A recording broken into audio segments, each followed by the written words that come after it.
전 세계로 내 꿈을 넓혀라 라는 말이 있죠. 세계를 이끌어갈 글로벌 인재가 훨훨 비상할 수 있도록 날개를 달아주는 고수가 있습니다. 오늘 이분 모시고 얘기 나눠보겠습니다. 주인공 박진실 고수 함께하셨습니다. 어서 오세요. 안녕하세요.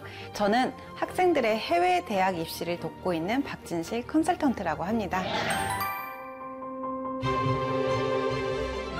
자, 옛날에는 해외 유학이라고 하면 소수의 선택받은 학생들만 진학할 수 있다라고 생각해서 특별하고 어려운 일이라는 이미지가 있었거든요. 맞죠? 네, 맞아요. 아무래도 과거에는 해외 대학이라고 하면 왠지 넘기 어려운 높은 벽을 떠올리는 분들이 많았어요. 맞아요. 당시에는 뭐 진학이나 입시 관련한 정보를 구하기가 진짜 어려웠잖아요. 또 뭐 인터넷도 거의 없던 시절이기도 했고, 있다 하더라도 정보 자체가 굉장히 제한이 되어 있었어요. 맞습니다. 예, 저도 생각이 나네요. 저도 잠깐 해외 연수를 간 적이 있었는데 교환학생도 가고 그때는 한번 나가는 것 자체가 어려운 일이었습니다. 예, 그런데 이제는 마치 우리나라 자국 대학에 가는 것처럼 스스럼 없이 유학을 꿈꾸는 학생들이 많이 늘어났거든요. 어떻게 이런 변화가 가능했던 거죠? 뛰어난 역량을 가진 학생들이 유학이 굉장히 어려웠던 시절이 있었습니다. 당시에는 한국 입시 시스템이랑은 너무 다른 이제 외국 대학 지원 과정 때문이었는데,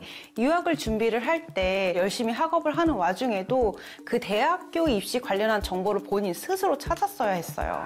그러니까 이런 이중고가 있다 보니까 이래서 등장한 게 바로 해외 대학 입시 컨설팅입니다. 제 역할은 이런 해외 대학 입시라는 여정의 전반을 책임지고 동행하고 있는 이제 길잡이라고 보시면 될 것 같아요. 예전에 해외 대학에 가려고 하면 직접 해당 대학교 입학처에 개별적으로 문의를 해야 되고 자기가 정보를 다 받아야 됐거든요. 그러면은 이 전반적인 거를 고수께서는 해결을 해주시는 건가요? 아무래도 이제 직접 알아보고 원서를 보내는 게 힘들었던 시절이 있었죠. 저희 회사 같은 경우에는 이제 외국 대학 원격 접수를 도입을 했고요. 그래서 이제 해외 유학을 전혀 고려하지 않았던 학생들도 저희 홈페이지에 와서 해외 대학교에 대한 정보도 보게 되는 거예요. 그래서 그러면 나도 그럼 유학 한번 가볼까? 해외 대학 가볼까? 라고 이제 비로소 유학을 결심하는 분들이 많습니다. 그러네요. 예. 근데 이제 여기서 가장 중요한 것은 뭐 국내도 마찬가지겠지만 해외도 마찬가지일 것 같은데 어느 대학에 어느 과를 가느냐 이거 아니겠습니까? 제가 할 일은 단순하게 학생을 명문대학교 보내는 거에 그치고 싶지 않거든요. 그래서 학생 개개인의 성향이라든지 본인이 갖고 있는 목표가 있을 거고 본인의 가치관도 분명히 뚜렷한 친구들도 있습니다. 그래서 그런 것들 종합적으로 살펴서 아이에게 맞는 최적의 대학을 찾아주는 것이 저의 목적이자 역할이라고 생각합니다. 낯선 타지에 아이를 보내는 학부모들은 끝까지 이게 과연 옳은 선택일까를 고민할 수밖에 없을 것 같은데 유학을 결심하게 만드는 한마디가 있다고 들었거든요. 여러 해 동안 학생들을 많이 보내왔고 직접 또 가서 아이들이 잘 지내고 있는지 이런 부분들을 확인을 하고 와요. 체크를 다 하세요? 네, 맞습니다. 그래서 그 친구들한테 가가지고 실제로 꿈꾸던 것들이 이 현지에서 잘 펼쳐지고 있느냐 여러 번 물어보거든요. 그래서 그 친구들이 해주는 경험담들이 있습니다. 그거를 바탕으로 학부모님께 말씀을 드리면 저런 부분에서 우리 아이가 더 좋은 삶을 살 수 있구나 라고 이제 마음을 돌리시기도 하고 이제 보내자라고 결정을 하시는 것 같아요. 그러니까 일종의 선배의 경험담이네요. 그죠? 근데 그 경험담은 생생하니까. 자, 아무튼 학생들이 마음껏 꿈을 펼칠 수 있도록 각국 해외 유학을 지원해주고 있는 고수님도 한때는 타지에서 공부에 매진했던 유학생이었다고요. 좀 더 정확히 말씀드리자면 교환학생이었습니다. 네, 제 영어 실력을 확인하고 싶다는 단순한 마음에 그냥 갔던 거예요. 그래서 거기서 사귄 친구들이랑 또 잘 지내면서 스스로 삶을 홀로 이제 개척해 나가는 경험을 한 6개월 정도 했던 것 같아요.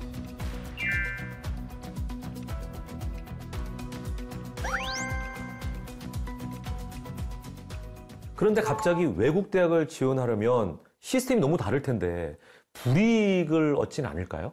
사실 불이익이라고 할 법한 것은 없고 아무래도 미국 대학교나 영국 대학교 대표적으로 이런 대학교들은 한국 내신에 대한 정보가 아예 없습니다. 그러니까요. 예. 네, 그래서 그냥 단순하게 외국인 특별 전형 같은 것들이 있고요. 이럴 때의 입학 심사 기준의 가장 큰 부분을 차지했던 게 고등학교 내신이었어요. 이런 부분을 저희가 파고든 겁니다. 그래서 국제적인 인재를 더 많이 모집하고자 하는 미국 대학교나 영국 대학교한테 우리의 내신 가르친 시스템에 대해서 이해를 시키고 또 그렇기 때문에 수능이라는 것이 얼마나 보다 객관적으로 학생들의 학업 역량을 평가할 수 있는 것인지를 또 이제 인지를 시켰고요. 설득했군요. 그렇죠, 맞습니다. 자, 외국의 대학을 설득하랴, 학생과 학부모를 상담하랴, 고수가 실 시간이 없을 것 같습니다. 소통이 정말 중요할 것 같은데 고수만의 소통 노하우가 있을까요? 제가 가끔 이제 상담을 진행하다 보면 정말 공감 능력을 최대한 발휘해야 하는 때가 많습니다. 어떤 아이는 본인의 학교가 자사고이기 때문에 내신 따기가 어렵고 또 어떤 친구들은 재수나 아니면 삼수 등등을 하고 온 친구들이 많아요. 그런 불안함과 좌절 속에서 온 친구들이기 때문에 첫 상담할 때는 보통 거의 한마디도 안 합니다. 네, 그래서 이제 학부모님과 이제 얘기를 먼저 하면서 그때에도 계속 그 친구들을 계속 이렇게 봐요. 그리고 중간중간 어떠니? 뭐 너가 생각하기엔 어때? 원하는 게 뭐야? 뭐 공부하고 싶어? 이런 식으로 계속 한 번씩 이렇게 찔러줍니다.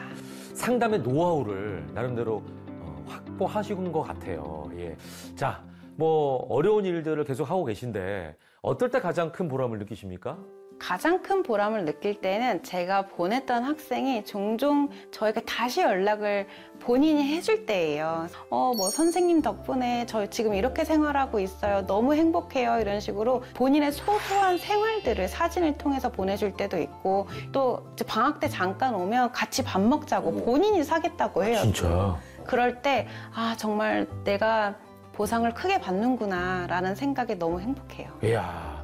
뭐 직접 뭘 가르치는 선생님은 아니지만 그 선생님 못지않게 제자를 두고 있다는 어떤 뿌듯함이 있으실 것 같아요. 자, 오늘의 마지막 질문입니다. 해외 유학 컨설턴트 고수로서 앞으로의 비전이 뭘까요? 제가 끊임없이 스스로 되뇌는 말이 있는데요. 네.